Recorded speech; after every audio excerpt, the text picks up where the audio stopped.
We're live. Am I going? We You're are, I live. think we're live right now. Yeah, we're live. And you know what? Ladies and gentlemen, tonight Hey, is Tim. Desmos. How are you? Good to see you again. I'm good. How are Great to you? see you too. I'm Hey, who do we have we're with having us fun. tonight? Yeah, we have tonight we have Nick Corley and Kathy Henderson, and we have Desmos in the house. This is going to be a fun session. Welcome everybody to another this is part 4 of a 4-part series of Help, I'm Teaching Math. Basically, not that we're implying that you need help teaching math, but basically in this nation right now, we have a severe shortage of math teachers. People are getting asked to teach math who've never done so before in their life, and they're freaking out. So if that's you and you're here, you're in the right place. We have your back. We're going to get you equipped. But if you may be a student teacher who just finished and now you're starting off in the fall here, congratulations. If that's you, you're in the right place. You know, Desmos is an awesome tool to have. Makes learning math fun. The mission of Desmos is simply 2 things: to get students to love math and love learning math. And Desmos does a great job with that. But even if you're a veteran teacher for 30 plus years and you know your colleagues using Desmos and you've always wanted to learn but have never had the time, tonight is the session for you. So my name is Tim Brzezinski. I'm honored to be here along with Deidre Baker from the Iowa Council of Teachers of Mathematics, who is sponsoring this free event. Before we introduce Nick and Kathy, Deidre, do you have any words from ICTM or should we get going? ICTM was super excited to sponsor this, and if you haven't had a chance to watch the Graspable Math, the Mathagon, or the GeoGebra YouTubes, you should definitely go back and do that. And all of those links will be posted on our website next week to the YouTube channels to watch those replays. So yeah, let's meet and get going. Definitely. So without any further ado, honored to present Kathy Henderson and Nick Corley. So if you guys need anything, just shout. I'll be here. But otherwise, we'll answer the comments. We'll throw questions in. Feel free to, by the way, if you're watching, feel free to type in on YouTube or Facebook where you're from, what you teach. We would love to hear from you. So let them know, and let's get this party started. So it's all you guys. Why don't you go introduce yourself first, Kathy? Oh, thank you so much. First up, I just want to thank you all for joining us tonight. I know this time of year can be quite hectic, and I just appreciate that you are spending your time here to learn something in the evening or at night, depending on where you are in the U.S. My name is Kathy Henderson. I am currently a 6th and 7th grade math teacher in Berkeley, California, which is just east of San Francisco. I am a certified Desmos presenter and a Desmos fellow. I have been using Desmos in my classroom for almost 8 years, and it has changed the way that I teach. I love it. It's wonderful. Nick, to you.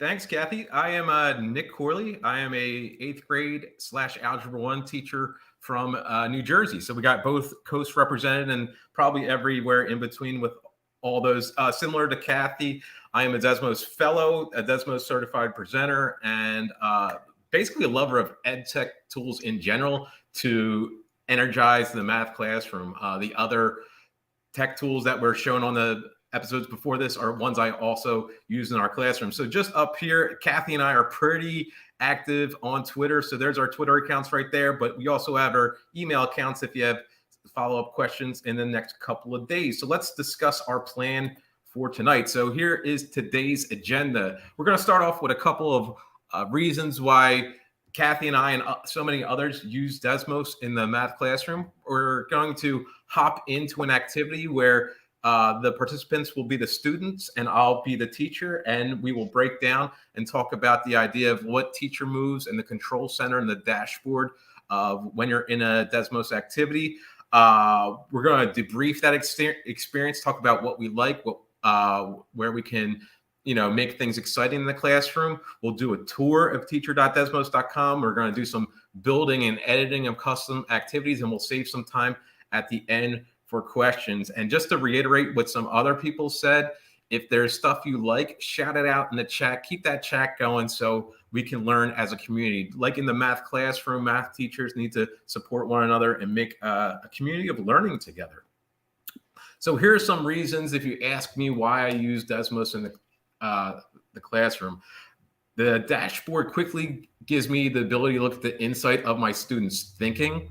The facilitation tools that I will model tonight keep students on task and help with classroom management. The snapshot tool, which is an extremely powerful tool, helps amplify students' thinking and compare student ideas. If you've heard about the 5 practices of basically creating math room Math Classroom Conversations set up by NCTM. That tool is really powerful to help achieve that. The pre-made lessons make lesson planning super easy, and there's an ability to create your own free custom activities or edits. So a lot of great reasons about why I use Desmos. So the next thing we're going to do is we are going to hop into a Desmos activity. So you've got two ways right now to hop into this activity. You can type in student.desmos.com and it will ask for a code. The code is up there, or Tim should be dropping a link into the chat right now for you to hop into the Desmos activity tonight as a student, and I will be the teacher and we'll go through an activity together. So this is going to be about a half hour long. We're actually going to go through one full lesson. Then I'm going to kick it over to Kathy for some like fun, exciting screens that aren't necessarily a whole lesson, but shows some of the interactivity of Desmos. See you in the activity.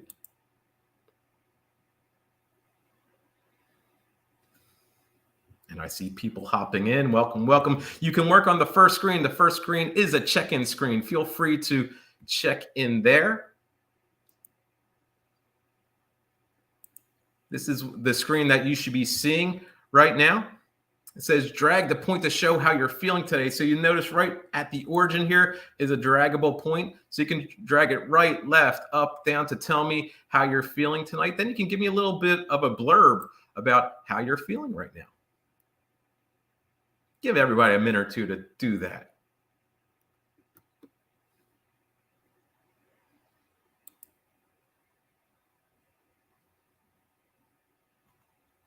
If you are signing in, if you sign in with an email, you will be able to go back into this activity at a later time. If you don't sign in with an email, you lose the ability to go back into this at a later time.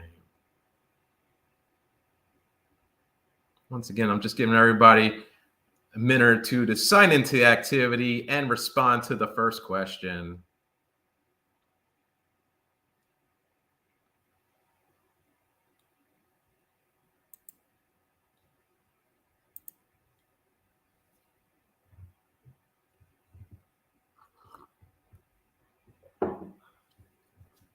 So if I had to respond to this first question right now, I would definitely say I'm leaning towards positive. I'm getting to work with some amazing math teachers and teachers in general tonight. I want to say I'm tired because it's 9 o'clock. It's basically around my bedtime normally, but I'm going to go energetic because getting to work with other people makes me pretty excited about what's going on here. So right now, if you sort of hop out and look at the StreamYard to see what's going on here, I'm going to show you what the main view is of the teacher dashboard. So this is like your command center when you're running a digital activity in Desmos. And I have a couple buttons turned on already. So the first thing I have on the left-hand side is the anonymize button. You probably see on your screen, on the top of your screen, there's a name that is not your name. If I click that off, you can see your own name right now. But if I click the anonymize back on, okay, you'll see that you're assigned a famous mathematician or scientist name. The point to that button is to make the math classroom a safe place for learning in the classroom. You'll also notice that like you're stuck on screen one. You can't get past screen one. You'll see there's an orange box around the first screen on my teacher view. That's basically saying, hey, your students cannot go past screen one right now. We'll talk about the pausing tool in a little bit. On the upper right-hand side are some views, like what I can see from this. So right now I'm in student view. I basically get to interact with this slide like I'm a student. So next thing I'm going to do is hop over to teacher view on the upper right to get a little bit of a different perspective. So now I get to see all my students' responses. Okay, so I get to see how some people drug it. It says it's been a long day, so I'm not so energetic. I appreciate the honesty from New Hampshire, another East Coaster. Okay, starting to teach proofs and taught literal equations today. Hey, literal equations. If you didn't use graspable math for that, definitely think about it. Feeling good, awesome. Working so many things, but I'm tired. Yeah, I'm tired too. Awesome. Thank you for all your feedback. On the left-hand side is the individual responses where people drug their dot. But here's a cool thing. One of the great features of that left-hand side as you interact it is a graph is I can pull everybody's responses together on one big graph using the overlay feature. So now I get to see all of my students' responses on this. So I can see mostly everybody. There's one lingering over here, but everybody's pretty positive, and some of us are lingering between energetic and tired, and that's all good wherever you are. So that was just the first screen. It's a check-in screen just to see what we're doing. I'm gonna hop everybody to the next screen. So you'll see underneath this orange box, there's a left and a right arrow. I'm gonna hop everybody to screen 2. So I'm just gonna click on that right arrow. The box will hop to screen 2. You'll slowly see all my students migrate from screen 1 to screen 2.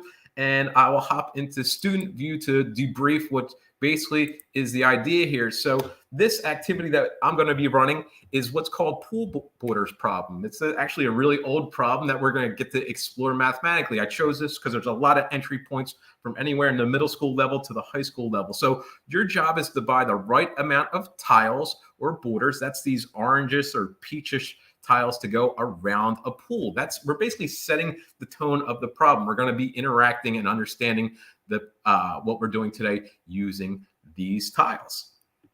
Nothing to interact with or respond to on that screen. I'm going to show you a little bit of a different way to pacing because the next sort of 2 screens go together. So I'm going to stop the pacing on screen 2. And now I'm going to hit that pacing button on the upper left. And I'm going to say, hey, bring everybody to screens 3. That's where I'm going to stop. And 4. And restrict there. And now you can see there's an orange box around screens 3 and 4. So my students have to basically stay on those 2 screens. All right. So I'm not going to say much. Here's a problem that's presented to my students. A lot of the Desmos activities are problem-based learning. You can see the directions are on here. Okay. So we have a pool presented to us. It says, without counting them one by one, how many orange tiles should you buy for the border of the Nguyen's 3x3 pool? Now, the great thing about this left-hand side is this is what's called a sketch tool. So you can draw stuff, you can draw lines, you can write text that says stuff like pool. There's a lot of tools to interact with over here. This button allows you to do math, so you can put fractions like 2/3 in. There's an eraser and all this stuff. So what I want you to do is I want you to try to use that sketch tool to help you explain without counting them one by one how many tiles you would need to go around this 3x3 pool. Okay, and there's a similar question on screen 4. So please, I'll give you a couple minutes to do things on screens 3 and 4. Then I'll get to show you some of the cool stuff the teachers can do while you do that. Go.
Seems like some people are finishing up screen 3. When you're on screen 3, hit that arrow button at the top to go onto screen 4. I'll give you another minute or 2 to do so. If you see something that you like about these 2 screens, please drop that in the chat and talk about it.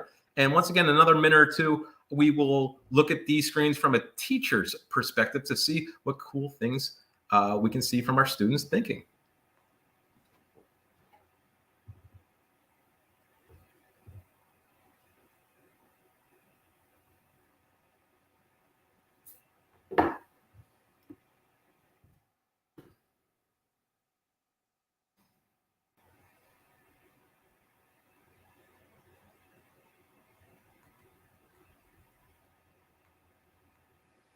Give you about 1 more minute to keep working on screens 3 and 4. Then we'll hop into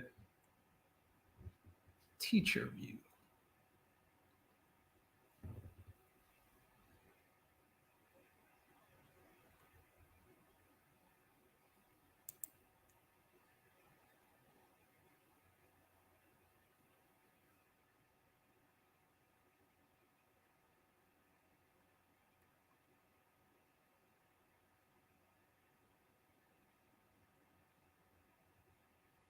In about 30 seconds, I'm going to ask for everybody's attention.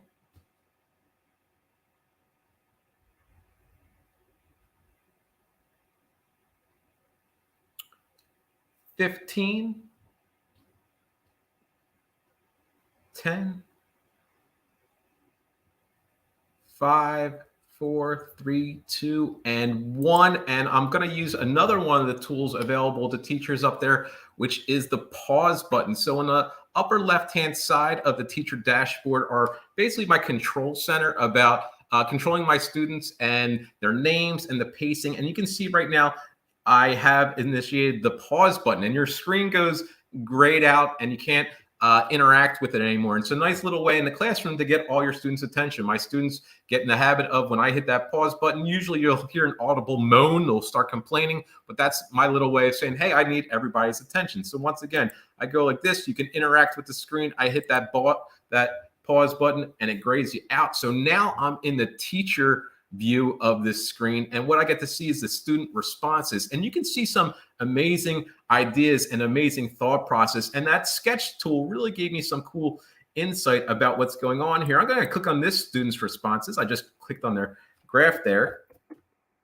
Okay, and I'm getting some insight in this student thinking. You can see that, hey, this student saw these 3s, and there was 4 of them, so there's 4 3s, and they also saw the 1, 2, 3, 4 corners. So the sketch and the little bit of the response here sort of go together and really give you some insight into the power that the student is thinking about. Let's look for some other unique responses here. Ooh, this one's good. I like this one here. So still, once again, with that answer of 16, but thinking in a different way. This person saw our left and our right 3, but then they saw the 5 across the top here. It's a different way of thinking that still gets us to the right answer. So one of the things I try to concentrate on a math teacher in the classroom is that we all don't have to do this, use the same approach to get to the same answer. Try to embrace the multiple different ways of representing the same answer. So there's some amazing responses to that screen. A lot of you got an answer of 16, which is awesome and amazing. One of the things I want to show you when you use one of the Desmos activities that are free and built into their site is on the bottom left here, there's a couple tabs. One of them is sample responses, and it actually tells you what the answer should be, which is 16, which is a nice little tool. We'll show you where that can also be seen on the activity page. And then that gives you some teacher moves, some things to think about if you were running a lesson. And it says, highlight unique answers for the class. And that's the thing. We want to talk about answers that are right, wrong, and just get ways of amplifying student thinking. As I hop to screen 4, once again, in the teacher view, I can see a bunch of different type of responses that are all the same way. I also want to point out that these screens 3 and 4, for our struggling learners that sometimes have a tough time jumping into an activity, I think almost all of our students could jump into the activity. I also noticed that my co-host, Kathy, has been leaving some responses for some of your students. So what I can see here is, see this response right here? Let me zoom in on a little bit. See how there's a green box on that? Okay, that green box means Kathy left a little feedback for the student. That feedback is up here, and she said, what a great solution. So if you are Miriam Copine, there should be a box that sort of looks like a text message box on the top of your screen. And if you click on that, you should see that feedback. So let me model how I as a teacher can also leave that type of feedback. Kathy's done a great job and hit up a lot of people. So let me hop on this one here. And I can, once again, see some insight into the student thinking. They have an equation, they have some things. And here's the move right here is if I want to leave student feedback, I go to this little icon that looks like a text message tool, and I can send them a little message that says, great idea. And you can give your student responses. They can't respond back to you. So it's a little tool to either celebrate a student's thinking, or sometimes I use it to give my students a little bit of a nudge. So far, so good. You guys are being an awesome, your group is being an amazing group of people. Let's go into the next couple of screens here. So I'm going to stop the pacing here, and now I'm going to pace on screens 5 through 7. And you're going to see that things have changed a little bit here. Let me go full screen. Let me zoom in a little bit here. So now we're changing things up a little bit. Nick, is the lesson still paused? There's a definite possibility of that. Okay. Thanks, Tim. No and problem. that is something I constantly do in my own classroom. That is not just a mistake I am doing tonight. It's a mistake I do in my classroom. It's very frequent that I am getting so engaged that I forget. I do it all the time. Yep. All the time. And you know what? I love having kids always remind you, like, hey, I want to keep learning. Unpause me. Yep. Thank you, Tim. So now we're changing things up a little bit. The left-hand side is no longer a sketch screen. There's no tools available to sketch. It says, how many orange tiles should you buy for the border of the grass 10 by 10 swimming pool? Note that you can type an expression like 2 + 2 below. So we're not explaining our thinking. We're trying to write a mathematical expression, not just a number. Okay, listen, not just the number. So notice when we type like something like 2 + 2, which is the mathematical expression, Desmos is doing the calculation for us.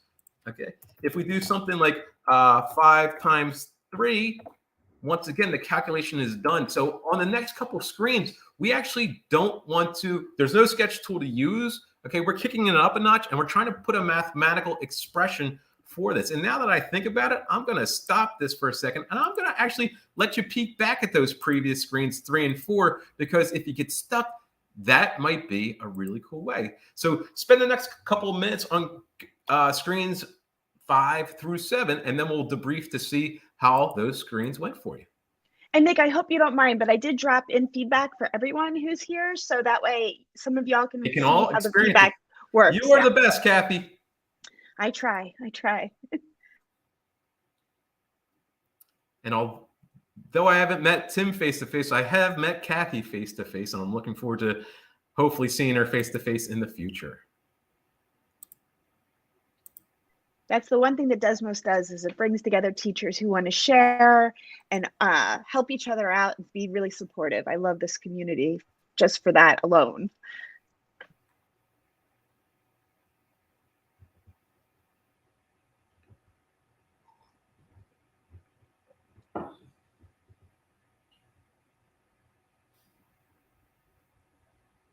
Once again, hopefully you're on screens 5, 6, and 7, inputting mathematical expressions. Please, hopefully you're not putting numbers. Hopefully you're putting a mathematical expression.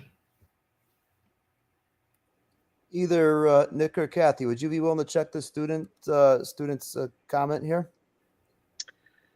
I could leave it up there. Ooh, that's a really good question. Do you know why it won't let you enter that? Because it's not an expression, it's an equation. So Desmos will flag you, and you may see that if you look at the teacher view, you might see this little yield. I always call it the yield sign, but it's like this little exclamation point. It will give you a warning if a student puts in an equation instead of an expression. There it is. Exactly, Mary Miss.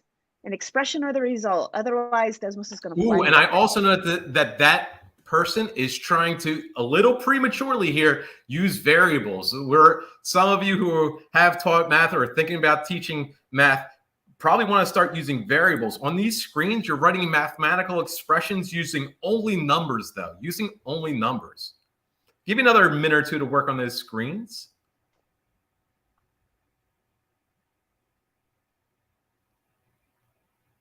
Nick, what does the X mean and the check mark? Yeah, I was going to give them a minute or two to do that, then hit the pause button. I know.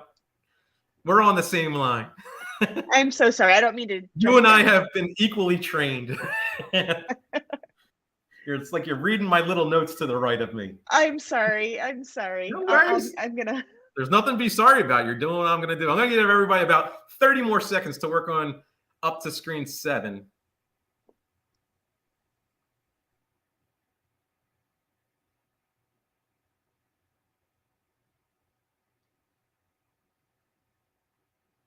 Countdown from 15,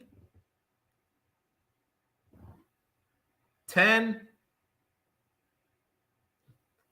5, 4, 3, 2, and 1. I'm going to hit that pause button. So for tonight, when I hit that pause button, that means to all the participants hey, can you stop interacting as a student for a while? Hop over to the StreamYard to see I have something important to show you. So Kathy was extremely giddy to talk about the first couple screens. We either saw little dots, which means the students interacted with the screens, or that screen 2 was just the students saw it. There wasn't even something to interact there. But now in screens 5, 6, and 7, we're responding mathematically, and Desmos can actually grade that expression and say, hey, your expression is right. And that's the people who have check marks. That's the way of Desmos saying, hey, this student actually wrote an expression that is equivalent to the number of tiles. And there are a couple of X marks here. And that's Desmos' way of saying, hey, they entered something here that is not equivalent to what's going on there. So when there's something gradable, Desmos will try to grade that for you in the lessons that are pre-made to give you some feedback as a teacher. So I would know that if I was running this activity, whoever this student is that has 2 X's, maybe they need me to sit down with them and work a little bit with them. So I'm going to hop into teacher view for screen 5. And once again, I'm going to look at all the different responses. So I click on sample responses. The answer should be 44. But the thing I noticed is not everybody wrote 44 quite the same way. It'd be really nice to compare all of these at the same time, or a couple of these at the same time. So notice when I hover over this, I can check on this. I'm going to click on that. Ooh, they made a copy over there. Okay. It's a little bit different. I like that.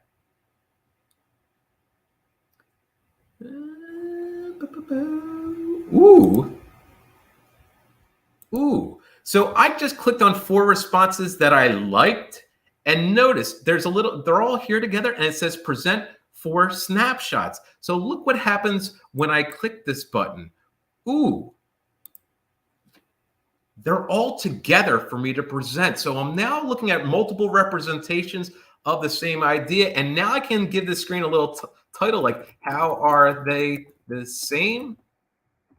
How are they different?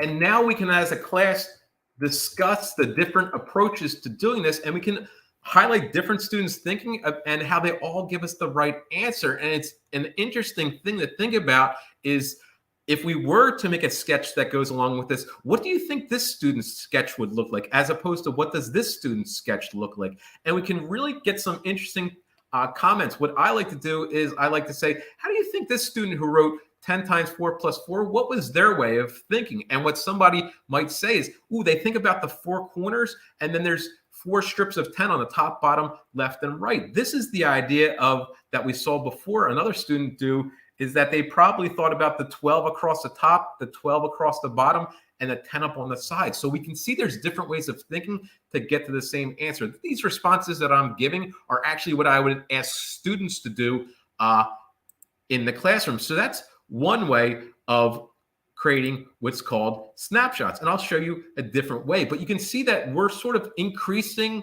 the level of knowledge through the screens. The first screens, 3 and 4, were sort of informal. Okay, we're getting a little bit more formal knowledge here of 5, 6, and 7 with just doing a little bit more mathematics. And now I'm going to actually add on screens 8 and 9.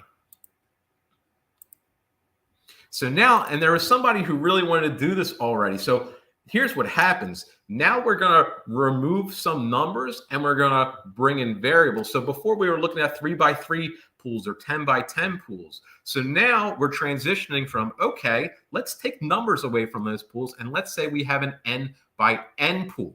Okay. Now it's going to ask you to think about how many tiles. And this answer will be a mathematical expression once again, but it should be a mathematical expression that includes that variable n. That's screen 8.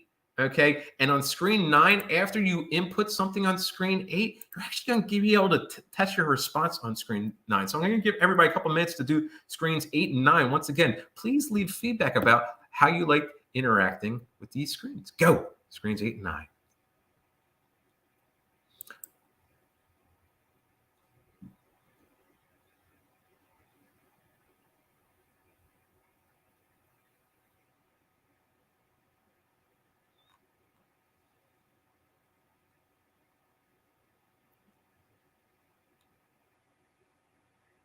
Oop, there's the pause. Screens 8 and 9.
Again, I'll give you about another minute to interact with screens 8 and 9.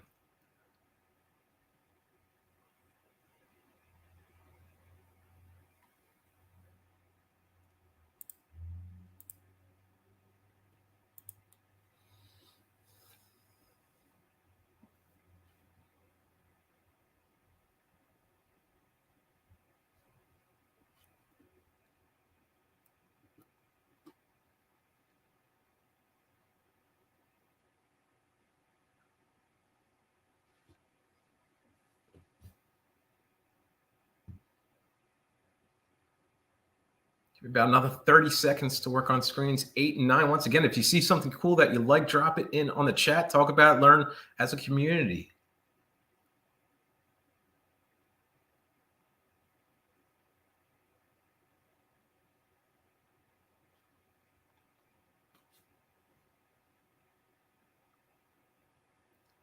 Count down from 10, 5, 4, 3, 2, and 1. And I will hit the pause button to get your attention. And I'm going to hop in as a student. And I don't know if you did this, if you got the right answer off the start and went to screen 9, you might have missed some of the brilliance here. So let's say a student was interacting with this screen and they said, okay, it's an n by n pool. There's 4 sides, and they inputted something like 4n. And you submit the answer and you go to the next screen. And now you say buy tiles. This is really interesting to me because this is Desmos telling the student they're not right, but it doesn't give them a check mark. It doesn't give them an X mark. It just says a visual like, huh, that didn't work. And you can see that your idea doesn't work for a bunch of pools. So this is a nice little way of promoting the productive struggle in mathematics. And this is a nice little way of saying, hey, maybe you want to go back to your previous screen and change your answer. And maybe the student wants to say, okay, maybe I have to add 8, and now we'll go to the next screen and let's see if that works. So is it 4n plus 8? And oh man, now I have extra tiles. So Desmos is giving interpretive feedback to the students so they can see that what they're doing is not quite right. And maybe the answer is something like, ooh, somebody had something before where they multiplied 4 times the number of sides. Okay, let me see if something like this works. Ah, that does work.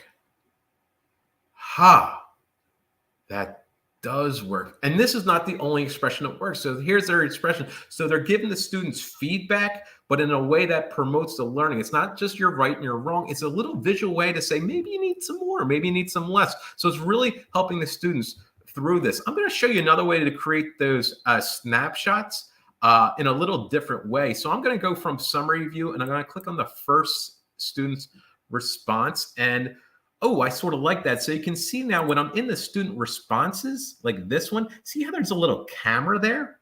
I can take a picture of that. It says snapshot capture, and I'll show you where it goes. So I'm going to use this button in the upper left-hand side here to scroll through some other students' work. Hey, that one looks a little bit different. Let me take a picture of that one.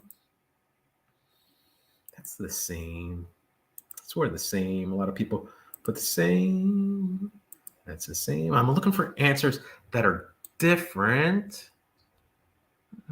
Okay, that was sort of it. And let me see if I can grab one more. Oh, I like that one. That was sort of what I did. So I grabbed 4 students' responses by going one by one from the summary view, using the down arrow to go through the students. And I took 4 pictures. So the dilemma is, where did those pictures go? And now if I go to the snapshot, you can see the different views up here. It says snapshots 4. I think that's where the pictures went. They're up here. So now, in a little bit of a different way, I can grab these 4 responses and put them all on the same slide. I can use this present album button to pop out the slide. And similar now, I can probably ask the same question. How are, excuse my typing, how are they the same / different? And that's a great math. There's a great conversation right there on that screen. That's a great conversation that I love to have with my students when I run this activity. A lot of cool stuff. I usually have students come up to, I have a smart board, and they start drawing things on the board. And I really let my students drive the conversation about how these expressions might be the same or different. So it's a different way to use that snapshot tool there. Once again, the snapshot tool is just another way of amplifying student responses, showing that there's multiple techniques of accomplishing the same task. Okay, we are almost done this activity, and now we're going to go take this. I'm going to remember to unpause. There we go. I'm going to allow us to go to screen 10, which is a pretty formal here. And this is actually asking the students to make a pretty big connection here. So there's an error here. Here are Sam's shopping list for the tiles for 5 different families' pools. One of them is incorrect. Can you look at these and figure out which one is incorrect? And this is really just understanding the structure of mathematics and really relying heavily on that previous slide and how we wrote things there. So I'll give you a minute or two to think about that, and then we'll respond to that. Hey, Nick, would you be able to respond to this question as people are working? It says the activity is public, so can I copy it to my collections? Ooh, you can. I will show you after Kathy has, you can see I have some, we have some more cool slides here. When Kathy does these slides, we'll take a break around the hour mark. When we come back from the break, I'm going to do a tour of teacher.desmos.com. And the first spot I'm going to hop into is this pool border problem, the specific one. Tim, you actually have the link to this whole big activity that we're doing today. You can feel free to drop that in the chat, but I will go specifically to the pool border problem a little bit later. Okay.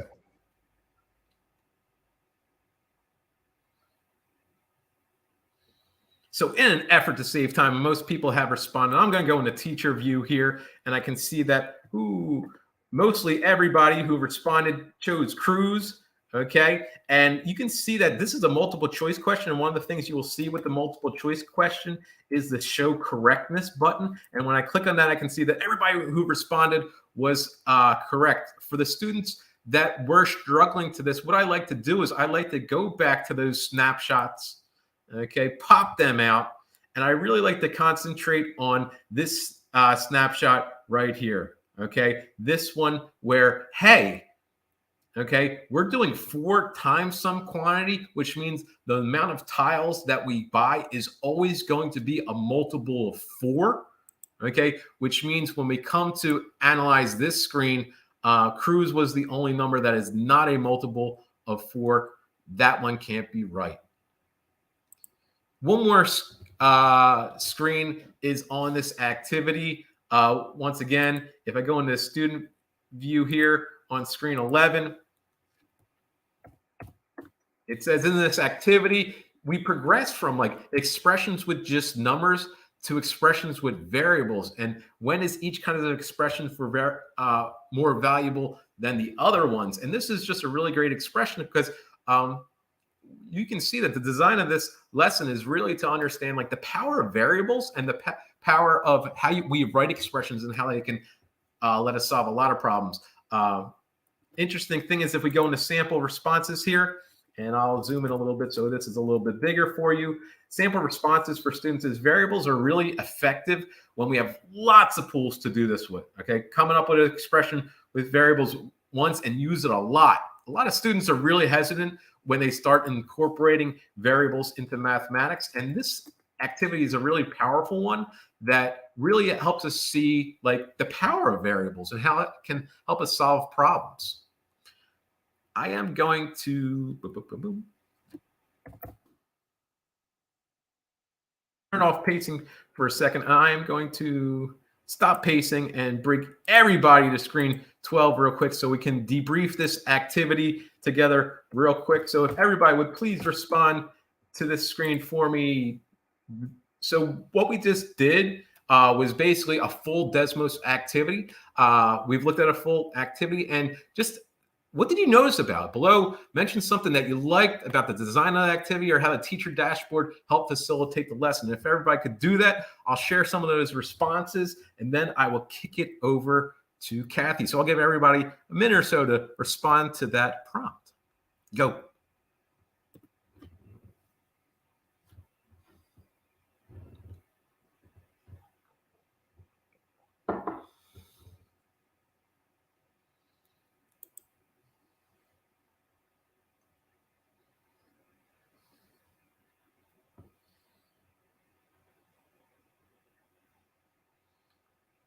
And I'm loving these responses. Thank you for being here tonight. Thank you for being an amazing audience. So I'll start reading some of these. I like the low floor, high ceiling. Not only this activity to me has a low floor, meaning easy entry point for students, and a high ceiling, it actually goes pretty quick, but I really think it could be used anywhere from the middle school level to geometry. It's a lot of entry points too. I love the animations. One of the things you'll notice about Desmos is it has what I like to call delightful interactions, would help you understand the power of mathematics. Pacing and pausing are really powerful tools. I like the ability to control how many screens they see. Yeah, pacing is a really important idea. When you're going through an activity, gives you some control of where the students are. I like how you can pull different examples. Yeah, snapshot tool, and just hopping into the student thinking really amplifies the students' voices in class. It really makes your class a more student-driven class than a teacher-driven class. The visual is showing not enough tiles. Yeah, that screen is really, love it. Love the instant feedback. Awesome. I like to show anonymous answers and compare and contrast. Love it. That anonymized mode is really powerful to me. I basically use it the first month or two in my class to really just let students understand that it's a really safe learning environment. Then I yank it off and my students really just understand the rapport that we have in the classroom. I like the scaffolded nicely, love the pacing, all these amazing responses. Thank you so much for everybody that responded. All your good stuff. Love it. Oops, And Nick, I just want to add, I just saw along at the bottom of the screen, someone suggested using the My Favorite No routine with the snapshots, which is one of my favorite routines. Sometimes I'll use it the following day to follow up an activity to kind of reinforce the main topics I wanted to. And the My Favorite No routine is you pick a wrong answer, but a brilliantly wrong answer. And students are able to comment on how would they change that answer, what was that student thinking, and the discussions that are created by those snapshots are just limitless. It's really a great way to engage with your class. Hey, Kathy, why don't you take over? Oh, thank you. Speaking of engaging with your class, one thing that Nick and I wanted to share with you all is some other kind of fun screens from various Desmos activities. So I'm going to take this over and I'm going to pause you all. And I'm going to pace you in a moment. Let's see here. Let me get this back. Here we go. In a moment, I'm going to turn you loose on some other screens. But before I do, I just wanted to say that Desmos has a lot of created materials that you don't need to create on your own. They're there.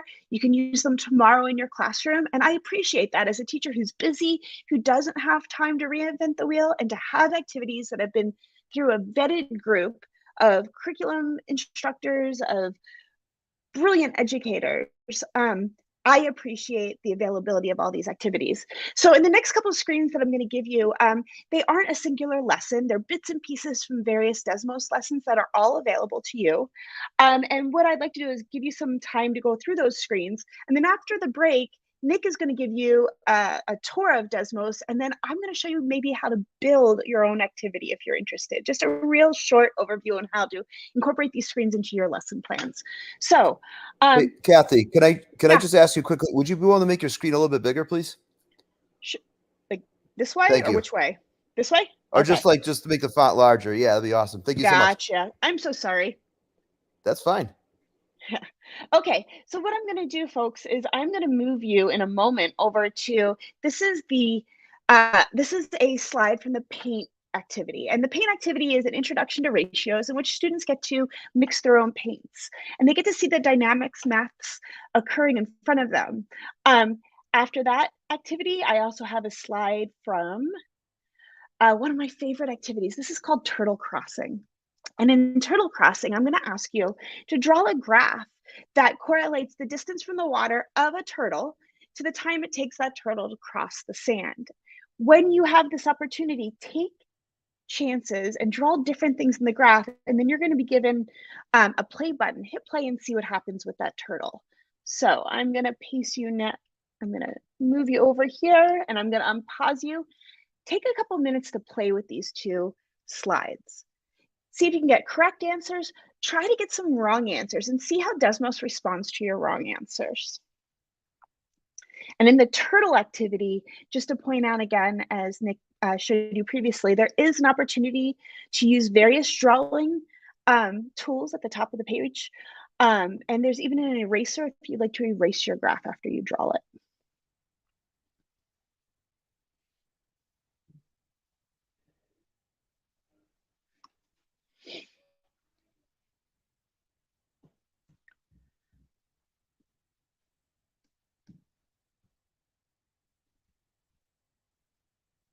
Okay, and while you are working on these, I get to look at your brilliant answers.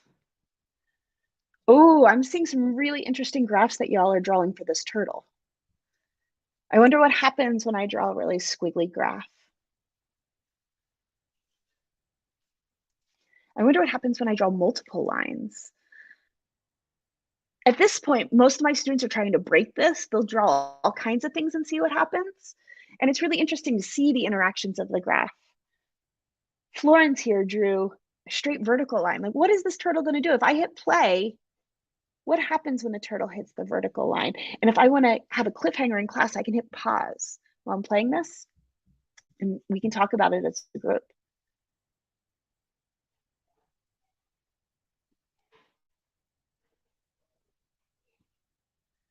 No one's brave enough to do a loop-de-loop. There's always one student that always has a loop-de-loop here. Oh, there we go. We've got a double line. What happens with the turtles on that double line when we draw a double line on the graph? Can you imagine how your students would react to this in class? For years, I was teaching lessons on drawing situations on graphs, and my students, while they enjoyed it, they really didn't think sometimes about what exactly their graph meant. So what if they draw a circle? What happens if you draw a circle on this graph? What kind of turtles do you get there? Oh, goodness, let's see here. I love this one. Look at all these fun lines. Oh, wait a second. You have more than one turtle. What exactly does that mean in mathematics? I love it. So great. Keeping my eye on time because I want to show you some really incredible other slides. I'm going to add in a couple more slides for you. And the next two slides are one of my favorite activities. And this is one of the activities that got me just, I don't want to say addicted to using Desmos in my classroom, but really made me recognize the excitement that Desmos could create. Marble Slides is an activity in which you need students to collect stars. And I typically use this either with my linear equation unit, or when I was teaching Algebra 1, I used it also with my parabola unit, my quadratic equation unit. So what students will do is they go into the left side of the graph and they enter an equation. And the equation could be in slope-intercept form. It doesn't have to. And then what you want to do is you want to see what happens when you change the numbers in the graph. So say I change my y-intercept to 6, and then I hit launch. Does that help me collect the stars? It didn't. So maybe I could go back, and if I hit the back button, it will let me change that. And what if I hit, oh goodness, let's go 1/4 of a slope. Will that help me collect the stars? And if I hit launch, nope, not yet. So students can play around once they get the stars. Let's see here. I need a positive slope. 1 is too steep. Let's go 1/2. That might work for me. So if I hit launch and I collect the stars, and my students get all excited and they start chanting and they get really competitive. You'll notice that on slide 16, which a couple of you have already moved over to, there's another opportunity to collect some stars. And this one might be a little bit more interesting in your solutions. I have used this with algebra students, with algebra 2 students, even some of my 7th graders who are learning the basics of slope. We played around with this and they really enjoyed having these challenges. Okay, let me add in one more. I know there's so many different slides I want to show you all, and I only have so much time. I don't know if any of you all use the routine, which one doesn't belong. My students love this routine. Here are 4 different options. And what I ask my students is to pick one option. And what I love about Desmos is when they pick that option, they have to explain their thinking. So that's another fun slide we can add in there. Let me see where y'all are. Nice. One of the things that I have always struggled with as a teacher is doing card sorts in my class with all those thousands of pieces of paper. And I always wind up with one group that's missing a card or some card that I find on the floor randomly at the end of the day. Well, in slide 18, Desmos has a card sort for you. And I love this card sort. It's from a unit in 7th grade where students are comparing decimals, fractions, percents, and area models. And Desmos prompts them, can you find all the matches to match each decimal with its fraction, percent, and area model? So Desmos can do card sorts, and you don't have to worry then about all those little pieces of paper that get lost, which is one of my pet peeves when I used to use paper card sorts all the time. Oh, let's see. How am I doing on time? I've got a couple more that I want to show you, and I'm just going to turn you loose on. The next 3 slides, I have a editable fraction task, asking students to quarter this shape. And then I ask students often to please quarter this shape in a way that you don't think any other student would in this classroom. It's a great warm-up for class. It's a great introduction to fractions. And it's also a great challenge for my students who need that little extra challenge, because I ask them to get the most creative with this. Find a method that I've never seen before. And so many of my students love that challenge. Desmos also has screens that have your hanger balance problems, which I love. And a lot of my pre-algebra students appreciate these. Before we get into equations, I introduce them to the hanger balances. Okay, and then the last but not least is one of my favorites. When I get into linear inequalities in Algebra 1, there is a screen where you can have students try to collect as many points as possible. And you have discussions about, well, some points are blue and some points are red, and what does that mean? So that's another fun kind of activity. And later on, when I have a chance to show you how to build an activity, I can show you where to find these remix screens that you can add to your own activities, or Desmos already has some of the activities built for you. So I am looking at our time, and I believe, and Nick, correct me if I'm wrong, we're going to give everyone a 5-minute break right about now. Yeah, we can now's not a bad time. Okay, because just keeping an eye on time. If everyone would like to take a 5-minute break, stretch your legs, get a drink of water. I know it's hard. I don't know about you, but I struggle sitting for a couple hours. So do my students. So I like to use best practices and give folks a break. So Cool. Go ahead and take Well, a this has 5-minute been break. fun. Lots of comments here. A lot of people showing some Desmos love here. This is great. So you guys are doing an awesome job. So it is 55 after the hour. So we'll pick right up here. Just so you do what you have to do. Go to the bathroom, get something to drink, whatever.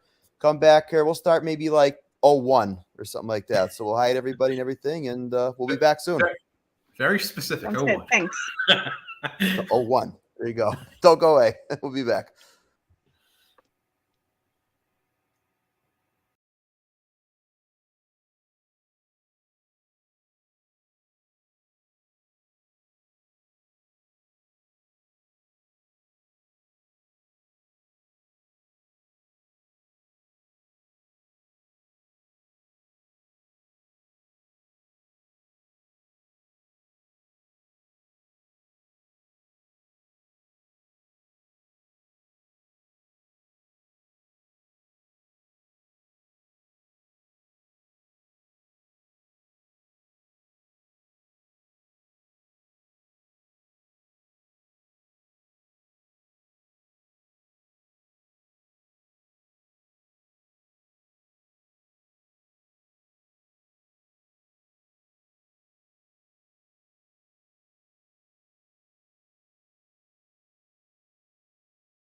And we are back, and we are all unmuted except for Deidre. So, yeah. So Nick and Kathy, we're gonna continue here and having some Desmos fun. Yeah, and this time Yes. I'm not Yes, gonna we are Kathy still short. live. Cool. I'm not going All to right. cut Kathy short this time. I apologize to Kathy for giving her less time than we planned. So the next part of the presentation is to see like what resources are available to teachers for Desmos Activity. So right now I am at teacher.desmos.com. I'm pretty sure you can find that yourself, but just to be safe, Tim will drop it in the chat there. And this is the main landing page for all the Desmos activities. Now, I have something a little bit cool at the top of mine that I'll talk about a little bit. I have the rights to see the Desmos curriculum. And for those of you that are hanging out tonight, I have a little bit of a, if you want to use it, thank you towards the end that we can talk about. But this is basically the main landing page for all the Desmos activities. So the first thing I want to do, because some people asked about it, was like, hey, Nick, that pool borders problem, that was pretty cool. So how can I find that activity? Because the one Tim shared was the pool borders plus Kathy stuff. So if I type in pool. Hey, Nick, by the way, if I don't have a teachers.desmos.com account, can I sign in with my school email and get one? Yes. Good point. Sorry. Lots of different ways. And that's what I would recommend doing is using your school address to create an account. It'll take a plethora of different email addresses to make an account. Yes, you do want to make an account so you can save all that awesome information about that. So I'm going to go to that pool borders problem, and I have some edited versions of this. This is tonight's one that has all this. This is the main one that everybody can see. I use this for PDs a lot, so I have a lot of different versions of this. So I'm going to hop into this and talk to you about what like a main landing page for an activity is. So you can see this is the main pool borders problem. It's designed by Desmos. It's meant to run about 30 to 45 minutes. And you can see it's like tagged in a couple different categories.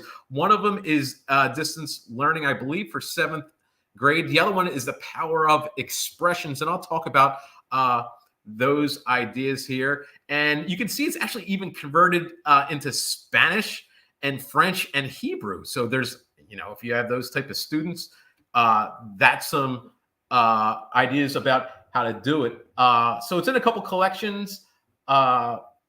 First thing I want to show you is like what resources are available to teachers to help like run the activity. So you'll see in the upper right-hand side is something that says teacher guide. I'm going to click on that. And it brings you to a very cool printable PDF. You can see at the top of it, they almost want you to print it. And now what it does is it gives you some resources as a teacher. It gives you some checklists you should do probably before you run the activity. It tells you some ideas. Think about what screens to group together, what screens to paste together. And that's what I did ahead of time. And here's a little screenshot of each of the screens. And then it has like a screen by screen. On the right-hand side here is the text the students will see. Here's the picture. And you can write little notes to yourself too.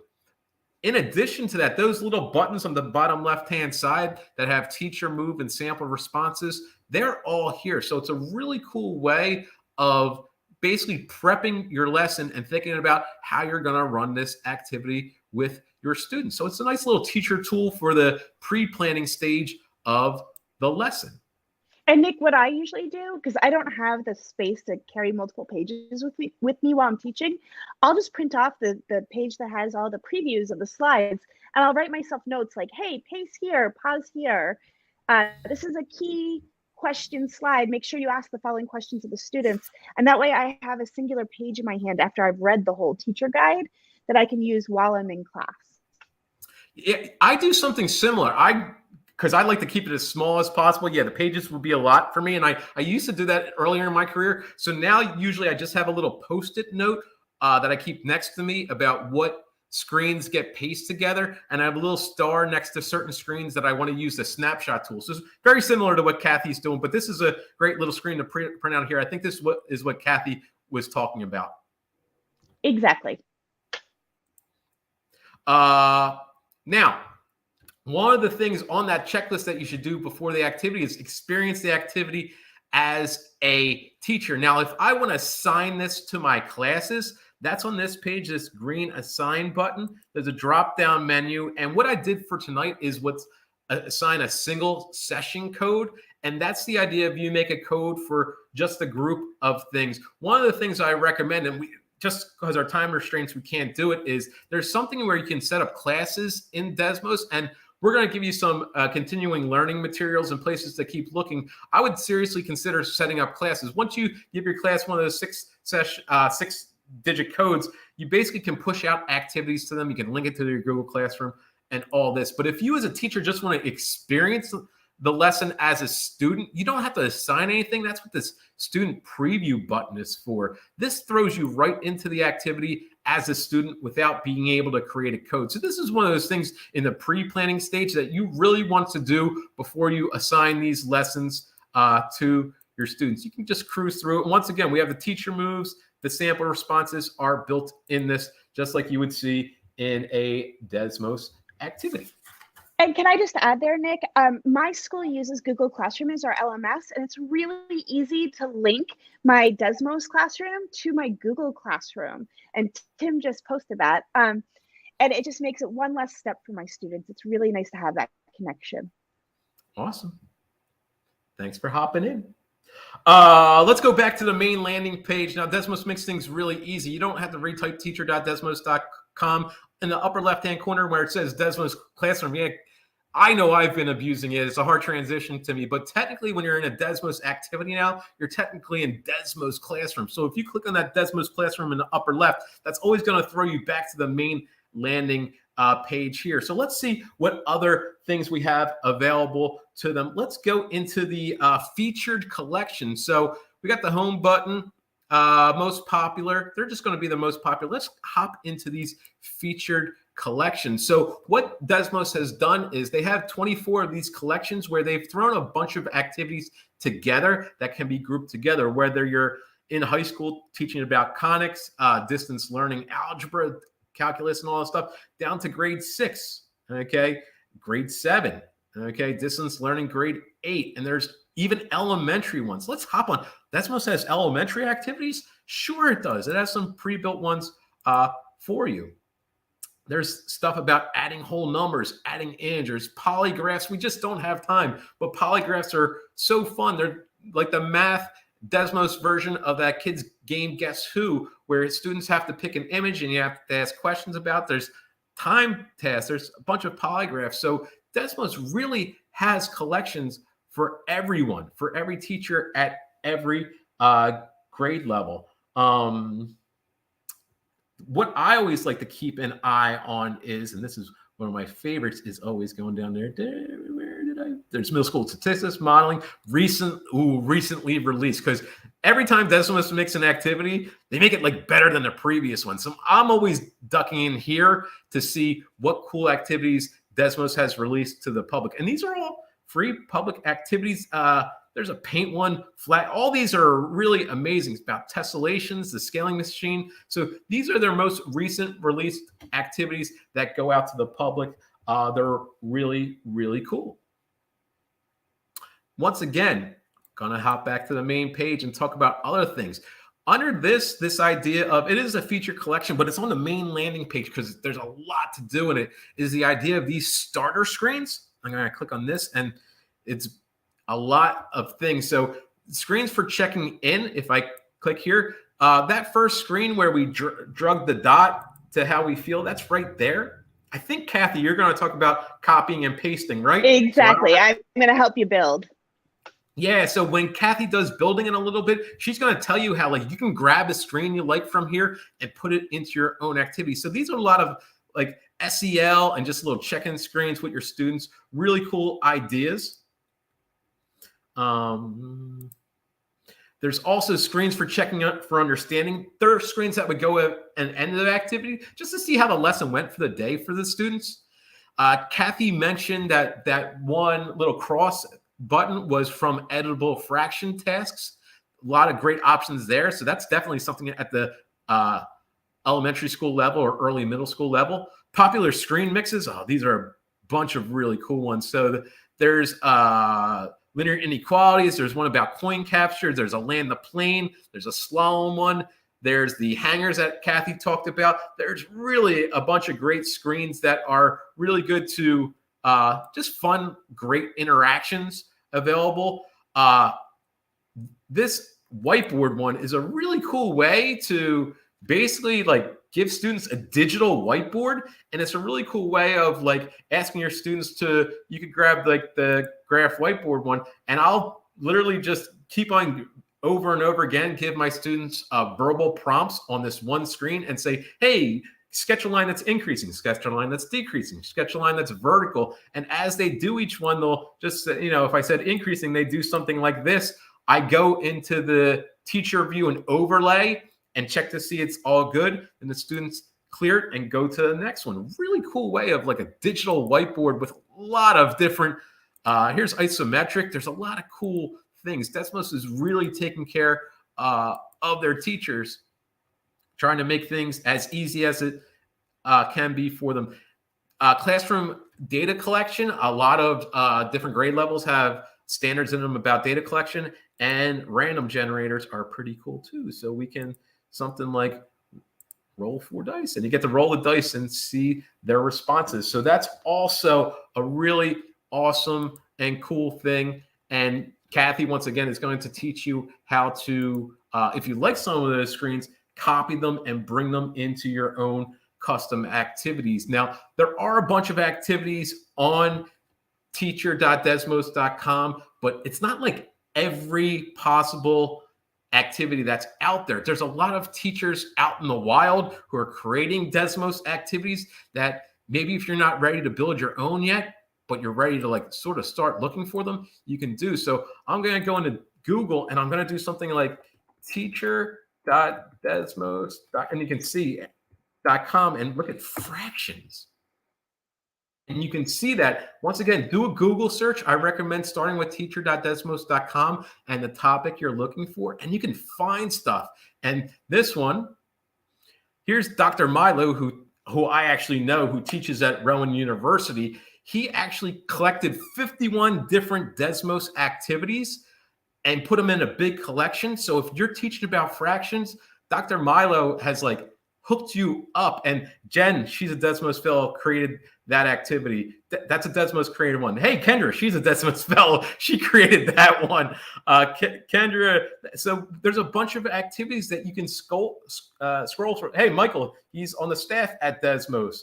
A lot Nick, of can great. I just interrupt a sec? I'm sorry. So what's the difference between the ones I find directly on teacher.desmos and the ones I find through Google?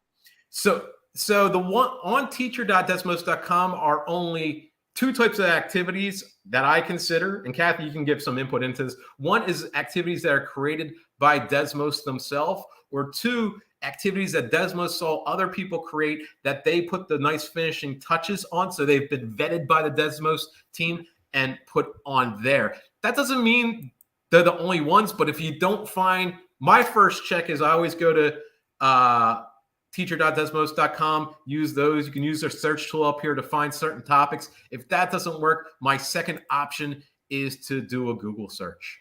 And the nice thing about the Google search, which I'm going to show you in a second, is you may find someone else's activity that you love, but it's not exactly for you. I'm going to show you how to edit an activity in a couple minutes so that you can take someone else's activity and make it your own. Kathy, how about now? Do you want to start doing that now? What an awesome segue. I'm sorry I jumped in. Teamwork, boom. No, it's awesome. You know where you're good. Kathy. Go. It's all you. So what I'd like to do is show you all a couple of different ways of going about either editing or creating a Desmos activity. And one way of going about this, the first way I should say, is going into Desmos and finding an activity that Desmos has created. So I'm just going to go, ooh, here is a pizza maker activity. I love this activity. I've used it with my 6th graders. Sorry to interrupt, Kathy, but could you make your screen? Oh, no, I'm sorry. You just did. Thank you. Gotcha. It was hard to see. Sorry. So the pizza maker activity is a free activity that's already created by the folks at Desmos. And if I wanted to run it from here, I could assign it to my class and whatnot. And if I look, there are various warm-up screens and activities. But what if I want to add in one of those SEL questions? I want to check in on my students after a long weekend and see how they're feeling, or I want to just give them a silly prompt. In any Desmos activity, there you'll see these 3 little dots in the top right-hand corner. If I click there and click copy and edit, it's going to put me into my Desmos builder. And if you notice here in the builder, and I'm trying to make it big enough here on the screen, I have the name of the activity in the top left-hand corner. It says copy of. I have the ability to look at the link and edit the activity details. And then I can see all the screens that are already built by the folks at Desmos. Well, Nick just showed you that there's a whole collection of SEL and checking questions. So I'm gonna, on another window, hop back over to teacher.desmos.com, and I'm gonna click on starter screens. And what I love is all of these screens are already built. I'm just gonna borrow them. So let's see here. Say I wanna put something in at the beginning. I'm gonna click on screens for checking in, and I can look down here at the previews. Oh, I love, this is one of my favorites, this little robot. Come on, little robot. Let's reload that. There we go. There's my robot. So how are you feeling today? And students can take the slider and move it back and forth, and they can tell me they're feeling great or not so great, and then they can say more if I'd like. In the top left-hand corner of the screen, it says student screen preview, and there's this little icon next to it. And as soon as I hover over it, it says copy the screen, and it gives me 2 options here. I can either just click that icon, and now it's copied, or I can also use Command C. So now that it's copied, I'm gonna click back over to my original activity, and I'm just gonna hit Command V. Now, wait a second, it put it in the second slide. That's not exactly where I want it, because I wanna check in with them before I actually start the full activity. So all I do is I click and hold on that slide and drag it to the left, and now my check-in slide is there. I have it ready for me. If I wanna go back in and rename this, I can say, pizza maker with a robot check-in, and now it's ready for me. So let's see here. I'm gonna save this, and when I want to find this again, I'm gonna hit publish, which is in the top right-hand corner. And now when I go back to teacher.desmos.com, there's an option on the left-hand side that says custom activities. If I click there, here is my pizza maker with robot check-in, ready to use with my classes. So one more time, you can copy and edit any of these Desmos activities and add in your own slides. You do so by clicking on the activity. Oh, let's pick a good activity. Let's go back here. Most popular. Let's pick a popular one. Oh, getting to know you. This is one of my favorite activities that I'm planning on using next week with my students to introduce them to Desmos. What if in the getting to know each other activity, I want to have something at the end of the activity to see how they felt about their first day in 6th grade at my school. So I'm gonna, one more time, let me just show you this. You're gonna go up to the top and these 3 little buttons, I'm gonna click here, copy and edit. And then I'm gonna go back over to teacher.desmos.com. I'm not gonna use my robot this time. Let's see here. I'm gonna do, let's see here. Oh goodness, let's find something fun that I like. I'm gonna put in, let's checking for understanding. Lesson wrap up. How well did you understand math today? How did you feel about math today? I can copy, I can click on this little icon at the top, or I can Command C, and I'm gonna go back to my activity. I'm gonna hit Command V, and it pops in here at the end of my activity, okay? So that's one thing that I often do. Teachers are busy. I don't have time to write full lessons. And if the lesson's already created by Desmos, I can just take a couple minutes and edit it and make it something that I can use with in my classroom for my students, okay?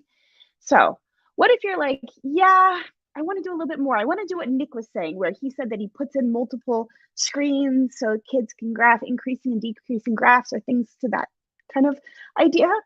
You can also start off with a blank slate. And to start off with a blank slate, you're going to go on the left-hand side here where it says custom activities, and you're going to click there. And I have a lot of custom activities in here. I've been playing a lot. In custom activities, at the top of the screen, it says create a new activity at the top. You'll click there. And what I love about Desmos is it's really user-friendly. Like, what do I want to do? I want to create a new activity, so that's where I click. Name my new activity. Let's call it ICTM. And I have an option. I can either create an activity with a link that I can share with my colleagues, share with my friends, or I can create an activity that's private and no one else can see it but me, and I can use it in my classroom. You can have either option. Activity description, sample lesson. Okay, sometimes when I borrow screens from other folks, I will hyperlink their activities here in this activity description. Or if I have a paper supplement that goes along with my lesson, I often hyperlink it here. So that way I remember and keep organized with all my different documents, because as teachers, we have quite a few things to keep organized. If you ever get stuck, if you open up a new activity, there is a hyperlink here that helps you learn more about building activities and takes you into a Desmos help page, which I love, because sometimes you get stuck on something and you're like, well, how did I do that again last night? What were Nick and Kathy talking about?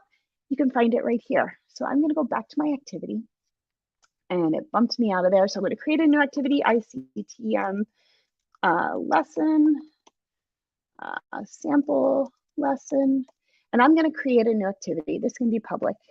It's not going to be anything that anyone's going to really want to borrow or not, but it's going to be something exciting for me. So here is Desmos's building page, and you're going to notice that in front of you is blank, and it says choose an item on the left to add to the screen. Along the top of the page, you're going to notice that I'm going to have a slide preview. Okay, and once I start building slides, I'll be able to see them at the top of my screen. There's a plus button if you want to add in a new slide. And if you don't want that slide, you can always just hit the X and it gets rid of it. One thing I like to tell folks is play with this. Take an opportunity, make mistakes with it. You really can't break a lesson in Desmos. So take the time when you have time this weekend, or if you're at school and you have time during your prep, play around with this. There's so many great options. And the worst thing you can do is make something that doesn't work for you and you go back and rebuild it later on. So in Desmos, we have different components. And on the left-hand screen, here are all of our components. We can do a note component, text, math input, multiple choice checkboxes, all these different components. Unfortunately, I don't have enough time tonight to show you every single one. But once again, I invite you to come back and play with them.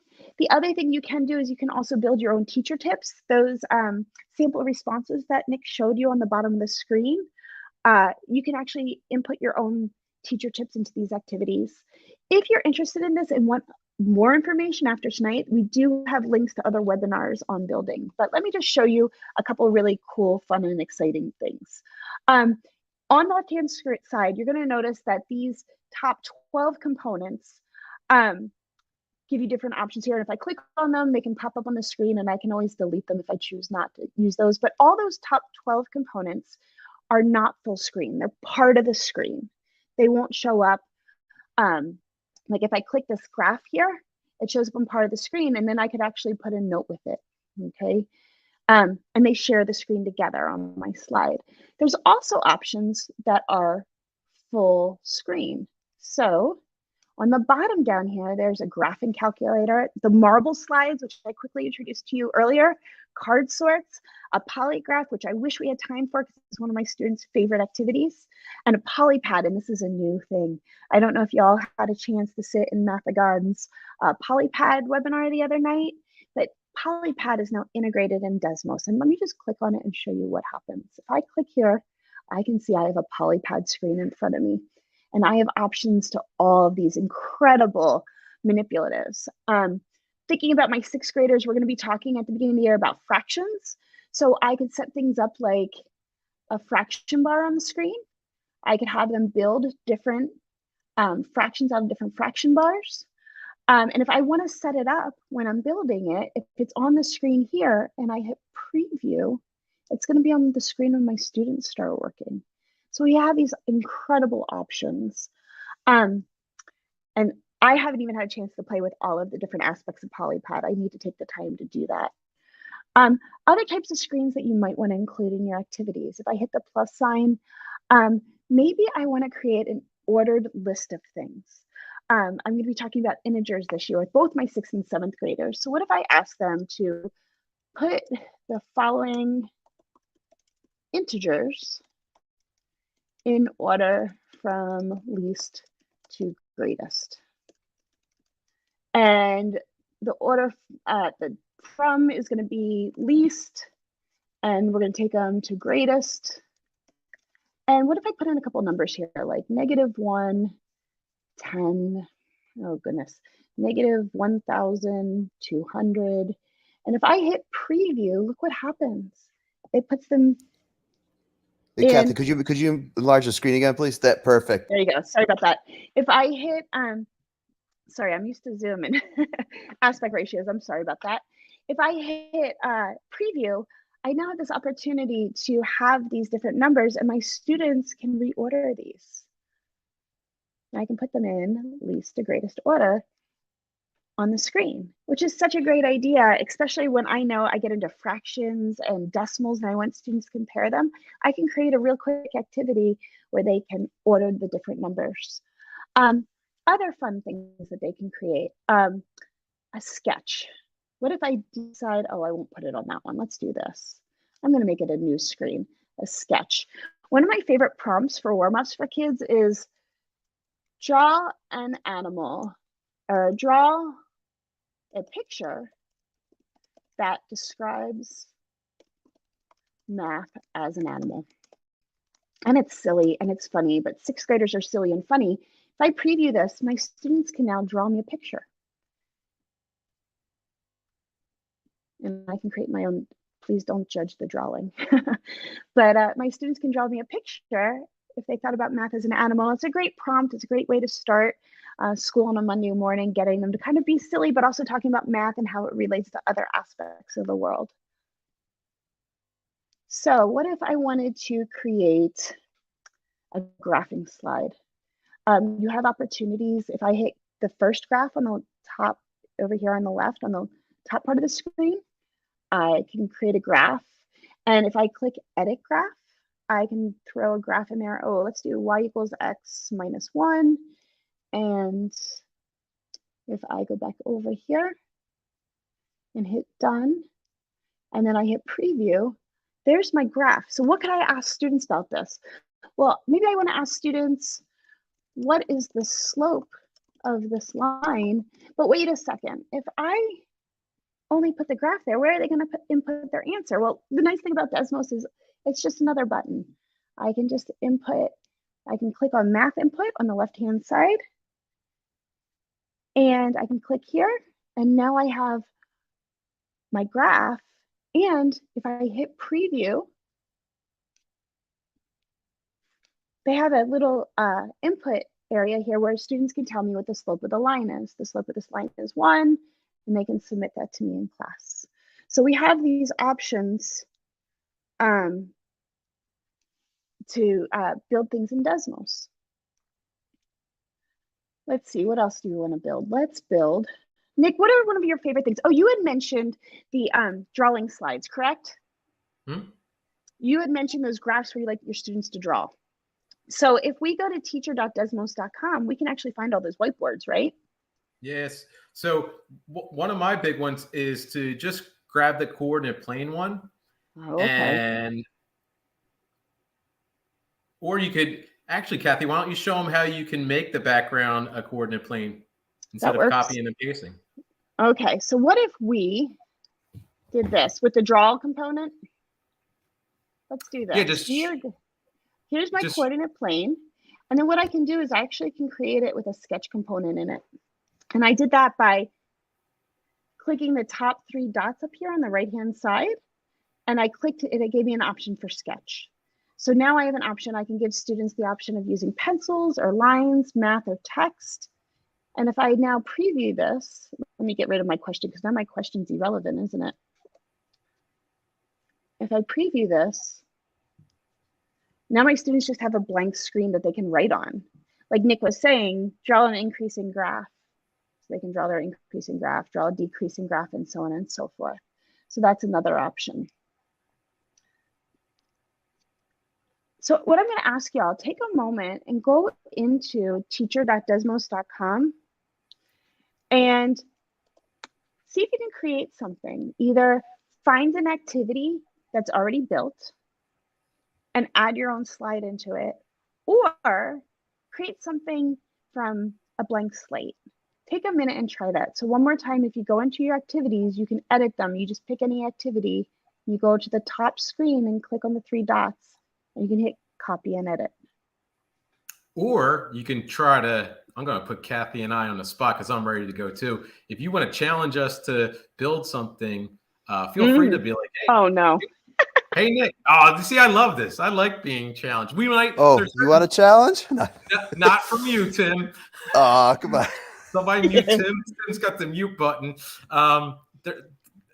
But there's a lot of easy builds. So take a couple minutes. I'm ready to go. If you want to challenge us, feel free. Oh goodness.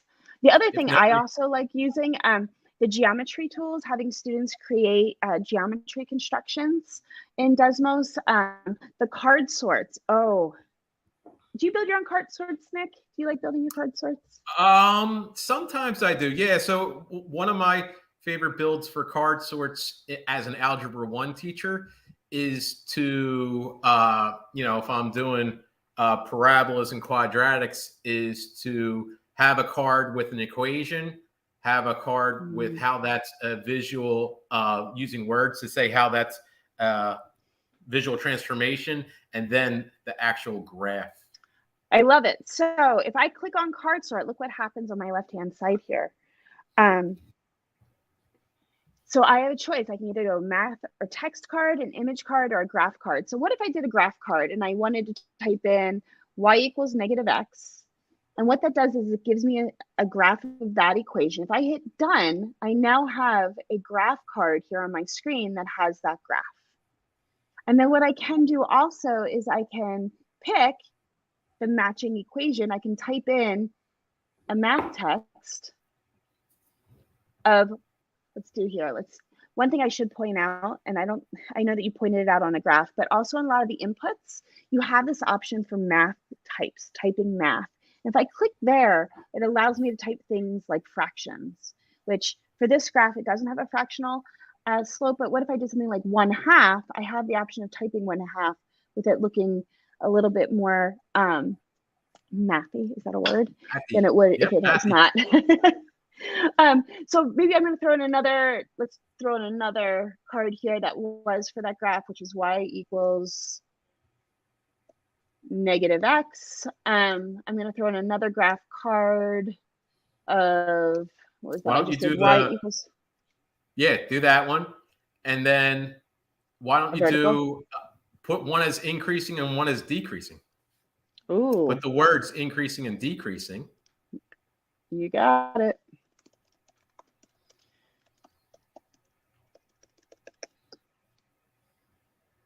Here we go, decreasing. And then if I preview this, and I'm going to make this bigger. So there are all my cards. If I preview this, I can see my card sort. And there are all my cards in front of me. Okay. What I love about Desmos is I can also set a answer key. So Nick showed you earlier that some of the slides in Desmos will allow you to see on the teacher's summary page whether or not the answer is correct or incorrect. Well, you can do the same with the card sorts. So what if I go in here? I'm going to create an answer key. And all I did there was I go back into the slide where I'm building. And on the left-hand side, it says answer key. And I click there. And now I want to line up everything I have. So this is a decreasing graph. And I'm going to click, kind of pull those two cards together. And you're going to notice they're going to kind of snap. Let me do that again. So as soon as I bring this one card next to the second card, they highlight. And then now I can release the card and they snap. I love this new animation. You can actually collapse your card stacks so you can look around the screen a little bit easier. Let's see here. I've got this graph with this, and that's an increasing graph. And then I need to zoom out on my page, and this other last card is hanging out there by itself. So I'm going to use those, and I'm going to snap those together. And now Desmos has an answer key that if I hit done on the top right-hand side, and I preview this activity, so I'm going to preview in the right-hand corner, my students are going to see this. They're going to see these slides. They're once again randomized. And if I go into this and correctly answer this, here we go. Hey, Kathy, can I ask, what does that X in the upper left corner mean? Oh, that's such a really good question. So if I'm in a student preview and I want to go back to the builder, I just click the X in the top right-hand corner Yep. and it No, takes no, no. me out of, He was No, the talking about one the other, that's the one that's a right up check there. mark now. that's where I was going, Tim. You beat me to it. Get me. I know I'm we all use sorry. Desmos so well. We've all pretended about it. So I'm getting there. Once I stack my cards, if I click the top of this, it will tell me whether or not I'm correct or not, which I really appreciate. And you can see that on your teacher dashboard. What I also love is if I make this incorrect on purpose, let me pull these apart. And if I incorrectly put these together and I click on the top, like Tim said, this show correctness. And what I love with Desmos is anytime you hover over a button, it gives you what that button's going to do. So if I show correctness and I zoom back out, you're going to notice that I have these orange warnings that these are incorrect for the student. And I'll see the same on my teacher dashboard, which I've made quite a few card sorts, especially for my 7th grade class. When we get into the different geometric figures, it's always a great check-in for them to see if they understand like naming of geometric figures or formulas or what have you. They always love a quick card sort. So that's one of the other options. The one other thing I did want to show you is in the original lesson, we had you look at some of those marble slides and some of those other remix pages. So I'm going to go back over to teacher.desmos.com, and in the starter screens option, there's this popular screen remixes. And my Algebra 1 teachers, my Algebra 2 teachers, you're going to find your students love those marble slides. So if I click on popular screen remixes, I can go in here and choose one of these. I'm going to do the linear coin capture. Why not? That one's a fun one. I'm going to take this screen and I'm going to borrow it. So Command C, I'm going to go back into my activity and I'm going to add another slide. I'm going to say Command V, and here's my linear coin capture. Well, what if I want to change around my coins? What if I don't like them there? I can by clicking on Edit Graph, and now I have the option, and Desmos shows me with instructions here on the sides how I can change around my graph to change the places where my coins are. So I can customize this for my class, which I love because my students, after I do the already created activities by Desmos, they want more. They ask me for more challenges. And it's fun to add these onto a lesson for those students who go a little bit faster. It gives them something else to do at the end of the lesson while some of their classmates are catching up. So there are those options that you can go ahead and edit. How am I doing on time? We're doing okay? cool. If you want to tag me in, I got a couple real simple builds I can show too. Okay, go ahead. Cool. So I'm going to take over to show you like how when I started building activities. These are some really simple ones. Now, the images that I'm going to use in these next two screens are ones that I have saved on my computer. And I basically got them. So the first one I'm going to do is a which one doesn't belong. I'm going to basically put the directions in the title. Now, which one doesn't belong is a really good way to have mathematical conversations going on in your classroom. So if you haven't investigated it, go Google which one doesn't belong, tick on images, and you'll see that they're always in a set of 4. And basically the idea is to get students to look at the 4 image, pick which one they think doesn't belong, then explain why. So since they're going to be picking, this is what's it's basically a multiple choice question. So I'm going to go on the left-hand side here under components, and I'm going to choose multiple choice. Now, multiple choice can be a bunch of things. It can be word tie. It can be math. If you type here, you can type in equations, y equals 3, x plus 1, all that good stuff. But one of the really cool things you can do is you can add an image. So I'm going to hit the plus side, and you can do grasp. I'm going to hit image here. And one thing I would do and add, this is one of my favorite routines to go over with families at either, we call it a curriculum night, but a back to school night. I'll often have this as the parents walk in or the adults walk in as kind of a prompt to show them one of the routines we use in class.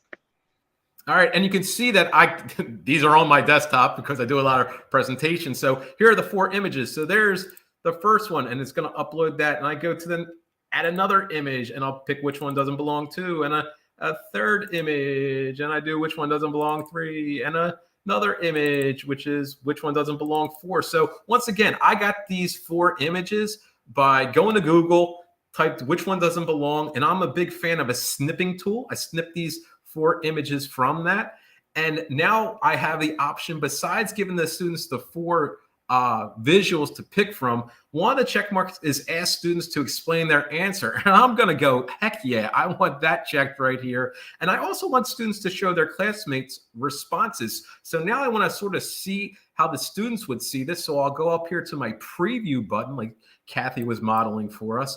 And now this is a which one doesn't belong. Okay, so what the students will do is they'll click on which one doesn't belong. Okay, and then they have to explain their reasoning. So when you talk about the which one doesn't belong routine, here is usually what I do. A lot of the times my students are in groups of 2 or 3. So the first thing I do is tell students, and I might even have this projected on my board and pause for a second, is think for a minute. I don't let them instantaneously react. Think for a minute about which one of these doesn't belong. I'll unpause after they thought for a minute, have them click and respond. The next thing I do is say, hey, now have a conversation with the person sitting next to you about which one you chose and why, and hopefully they didn't. The next thing I do is say, hey, I'll pause it. We'll bring it back to a class activity, and I'll say, here's what I need now is I need a volunteer to explain why each one of these in a way does not belong. And that's a really cool way to do a which one doesn't belong routine. The build is super easy. I just put which one doesn't belong in the title, use the multiple choice component, upload the 4 images, let students make sure they can explain their answer and see student responses. Super easy. And one thing to think about when you are checking off that show students responses, I don't use that in all of the builds because sometimes I don't want students to see other students' responses because I feel like it limits their thought process, or it's something I want to discuss as a class. So as you're building, think about whether or not do you want the students to see why their neighbor might have chosen that. For this activity, definitely. But for other activities, sometimes you have to think about whether or not that's going to kind of stop the engagement in class and the discussion. Another super easy build that I want to show, which if you're thinking about, Nick, how can I get into building and be really easy, is what do you notice and what do you wonder? So I'll just give it the title, Notice and Wonder. Okay, and what I want to do is I want to give students a visual prompt, and I'm going to ask them, hey, what do you notice? What do you wonder? So I need to have the visual prompt, and I know this has a geometry aspect to it, and I sort of want them, if they want to sketch on it. So I'm actually going to pick the sketch component, and the options we have is for a blank background, the editable graph, or a custom image. Yes, I like custom image, and I have this Notice and Wonder ready to go there. So that's the image I want the students to respond at. Next thing I want to do is give them the prompt. So when you want to give the typing that the students see, that's a note. And I would say something like, observe the pick to the left. What do you notice? What do you wonder? One more thing now. Like if I go into preview, they see the image, they see the directions. I need to give them a spot to respond. Wait a second, wait a second, wait a second. Ooh, text input. That's what this component is for. If you ever want students to, and it's not a multiple choice, it's just like an open-ended question like this, you give them a text response. And now, once again, like Kathy was talking about, you can see student responses or not. This time, just for funsies, I'll say no and preview. And this is basically a super easy build, is you give students a picture to notice and wonder about, give them their little directions, and just give them a spot to respond. Just something to point out. When students are responding in a textbook, there's a couple options. Students can type mathy in this. Always look for that square root symbol as a way of bringing in math type, and like Kathy modeled before, there's cool fractions and stuff like that. Oh, and can I just put one thing out? That other one, that other option there, that image, does give students the options of uploading pictures or uploading work. So over the past couple of years, sometimes I'd have students who might be at home and they want to join in on the lesson. So they're able to upload their work. They could take a picture of, say it was a problem where they had to show multiple steps. They could take a picture of it on their computer and then upload it into an input here. And then you can see all of their work, which is really, it allowed some of my students to still feel connected, even though they were at home at the time. So I really appreciated Desmos's option for that.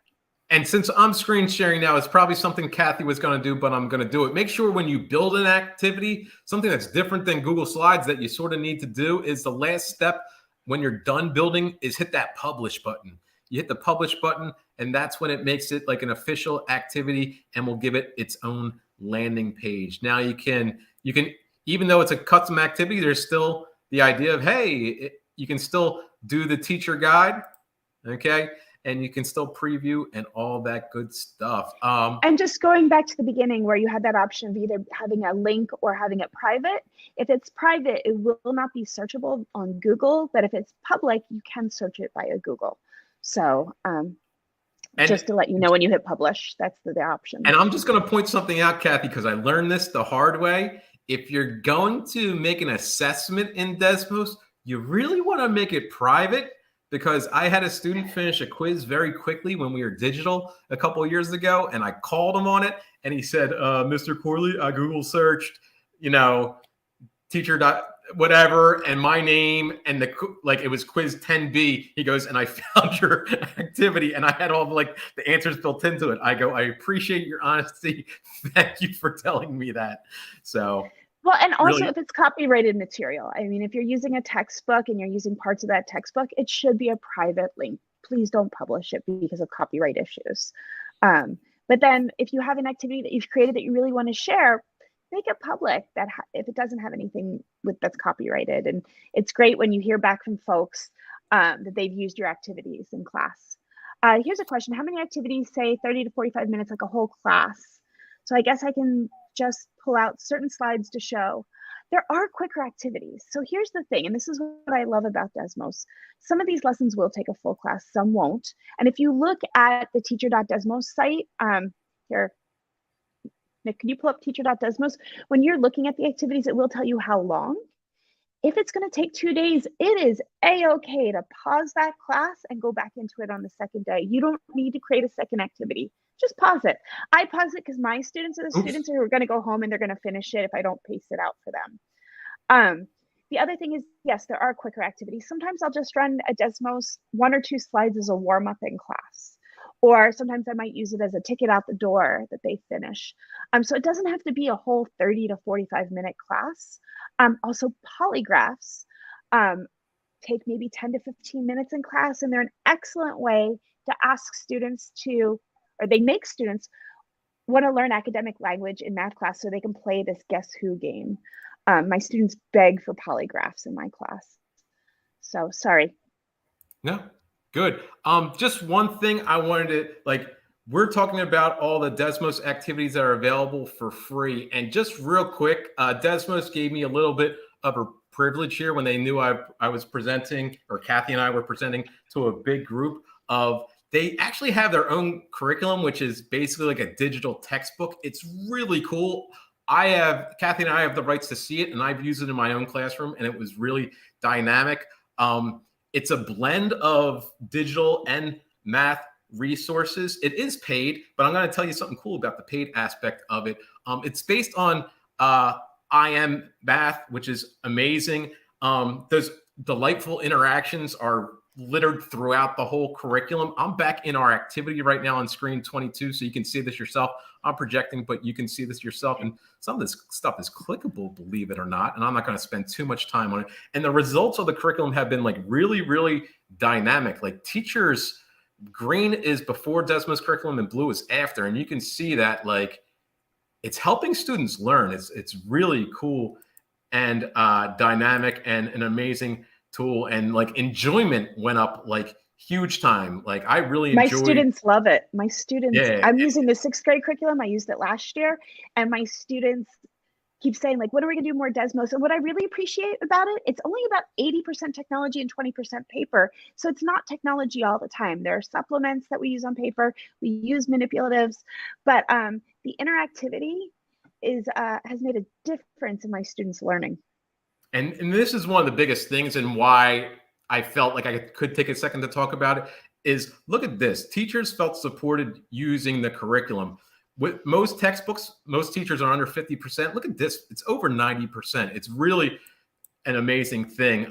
If you are interested, there's plenty of links here to learn more about it. And the cool thing about this is, and this is the only reason I took a couple minutes out of our presentation to do this, if you mention my name, and if you mention Kathy's name, it'll work too, they're actually going to give you a 10% discount off of the price for your whole school, not just you as a teacher, for the whole school. So if you're a supervisor out there or whatever, and you were thinking about the curriculum, you mention my name, you get 10% off. I can give you my address so you can send me a little bit of a gift. But that's awesome. I really want to. Wait, how do I get part of that? You can use the Nick Corley discount, believe it or not, and hold Kurt Avail accountable to that, because he said it. All right, but now as we talk about next steps, obviously in our about 2 hours together today, we didn't make you Desmos gurus. Even myself, I'm still learning. I still like spending time with other math educators like Tim and Kathy and talk about using Desmos in the classroom. If you go to this link, and it's hyperlinked here, once again, I'm on slide 25 of the activity, so you have all these links. If you go to help.desmos.com, it's a link to a bunch of there's free webinars that they offer constantly about different things. Like running activities, the graphing calculator, using the dashboard, introduction to building activities, computation layer, which is, I'd hold off on that until you did a little bit of building on your own. So the computation layer is what a lot of people are really interested in. It's learning how to program the internal part of Desmos. Yeah, the delightful interactions, as I like to call them. Yeah. And then there's previous webinars on there. And just in general, if you go to help.desmos.com, it's a huge basically search engine to help you learn about Desmos in some more detail.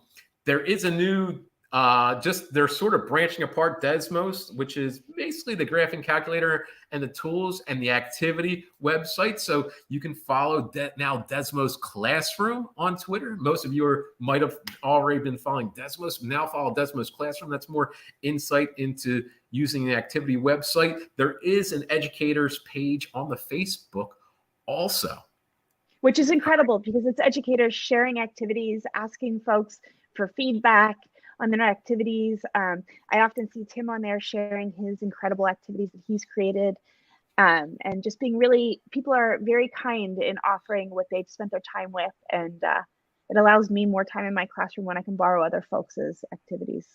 So. All right, so in our last couple minutes together, we got to like debrief our time together. So if you're in the activity, I threw you on page 26 of this. If you're not in the activity, I guess you're going to use the chat or shout out. Did tonight, this time spent together with Kathy and I and the support of ICTM and Tim, do you feel a little bit more prepared going into the school year? Like, yeah, like I do. I feel a little bit better. Or no, you made it worse. Hopefully we didn't make it worse. And how do you feel about using Desmos? I assume if you're a newbie, you're not here, but like, yeah, I feel a little bit more comfortable, and there's a little spot to respond. Once again, you can respond in the chat too as things wind down. Now is also an excellent opportunity to ask a question, and Kathy and I can try to respond to that in the last couple of minutes here. Once again, just in case you're heading out, I'm way past my bedtime. I want to thank everyone for being with us tonight. Time is one of our most valuable resources. To see you show up tonight, or if you're watching at a different time, just means you're passionate about being an educator, more specifically mathematics, and that's awesome. Okay, thank you. And I just want to say thank you, because the past 2 years has been quite difficult as educators, and I really appreciate you all wanting to learn and expand your knowledge and integrate Desmos into your classroom. So thank you. And we're getting some feedback already. I didn't know about Desmos until 2 weeks ago, and now I'm excited to dabble in with it. That is awesome. I'm actually going to take off anonymized to see who wrote that thing. Thank you, Chica.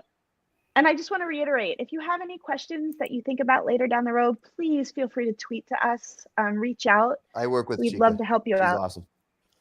Ah, you're lucky. She's my Passionate I am. educators. Yeah, she's awesome. Yeah. Kathy, I just want to see our feedback. Look, everything is on the positive side. We made a positive impact. That made staying up late tonight definitely worth it for me. You guys were awesome. Thank you so much. Did a great job. The whole Desmos community is amazing. Like, I've used Desmos for a long time. I had a student, I think it was pre-pandemic, so whenever that was, she was an 8th grader who came up to the high school to take geometry, and we were doing trig, and she was like, so how come if I do this on my calculator, like the cosine of 0.1 or something, I get one answer, but Desmos gives me a different answer, and GeoGebra gives me a little bit different answer? And I was like, I don't know. And she's like, how does Desmos calculate it? And I was like, I don't know, but I do know this. I've been at things where Eli was talking and he's always like, just tweet me. And so I like at Eli and then asked the question, and Eli like emailed me because he had my email address, and he emailed me a whole bunch of information. I shared it with the student. Like, so I know everyone in the Desmos community, super awesome at sharing, and you guys were fantastic, super supportive. Thanks. Best way I to see a really learn. great question I see a really interesting question here from Grace. Grace, when you pull up the Desmos activities, if you go into student preview, you can, do you want me to put, or I don't know, there you go. If you go into student preview or into any of the slides, if there is a numerical solution or one correct solution, it will show up along the bottom as a sample response. It also shows up in the teacher guide if you look at each slide separately. If there is a solution that has multiple responses, sometimes they'll give you a couple possible responses that students may give you. So it won't be labeled as answers. It will be labeled as like sample response.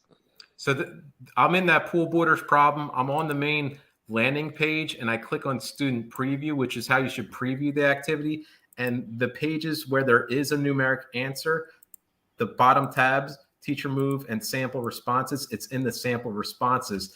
And it's also, once again, just to see it, once you're running the activity, if I hop back way to the beginning where we did this is when I'm actually like in the teacher dashboard deep into the activity, I can still see under sample responses, those answers. So Desmos has you covered on multiple layers of if there is a definite answer where it's there. Once again, that's for all the activities that Desmos has created. If you create your own activity, that's where in designing the screen, if there's an answer, you probably, like Kathy modeled, you want to drop it in there yourself just as a reminder for when you use it. And that way it will also show up in your teacher guide, and you don't have to go back and resolve all the problems yourself. It's all there for you. You do need an account for the teacher dashboard. So go ahead and sign up with your school account. And once you sign up, you'll have access to all the previous or all the Desmos created activities. Cool. And looks like that's a wrap. Cool. Yeah. So awesome. Thank you. Yeah, we want to thank you so much, Kathy and Nick. You two did an awesome, fantastic job. And thank you also to the Iowa Council of Teachers of Mathematics. Thanks, for Deirdre. sponsoring all of these webinars. Yes, thank you. Thank you so much for joining us tonight. You're going to make a playlist, right, Tim? You said for ICTM to drop on our website, iowamath.org. And you can look at any of you guys' YouTube channels, your Twitter feeds, your Facebook, the Desmos community for this broadcast, Tim Brzezinski's Facebook. It's everywhere. That's awesome. Well, no, yeah. So thank you so much. I mean, like I said, our hearts just to help you, empower you as teachers, to empower your students to love math and love learning math. So if you have like, you can find Nick and Kathy on Twitter. We are all on Twitter, and Twitter is a great place for teachers to learn and grow. I know when I go on Twitter for a couple minutes a day, I'll see stuff. Ooh, I see an idea for doing this, like later on in the year. I see this and that. I scroll through Twitter. I think everyone on this broadcast here could say they scroll through Twitter for a couple minutes a day. You pick and you learn up so much more in 2 minutes than you would having your district pay for you to go to a huge conference, which you go to a few workshops. You may end up using less than 10% of what you actually learned at that conference. You know what I mean? Can I say that Twitter has made me a better teacher? Can I say that? Like Twitter I'm has in the made me Absolutely. a better teacher. They I'm in the make me same look like a boat. rock star. Best professional development out there for math teachers. Totally. So hopefully the ICTM, we could do something like this again, maybe mid-year. We'll see what's going on, but we're all busy and stressed with starting school now. So thank you all for joining. Thank you again. And we hope you have a great evening, great morning, wherever you are. And we wish you and your students much success this year. And yeah, so long. Have a great Have a good year. night, y'all. Thank you, Tim. Thanks, Thanks, Kathy. Thanks, everybody. Nick. Thank you.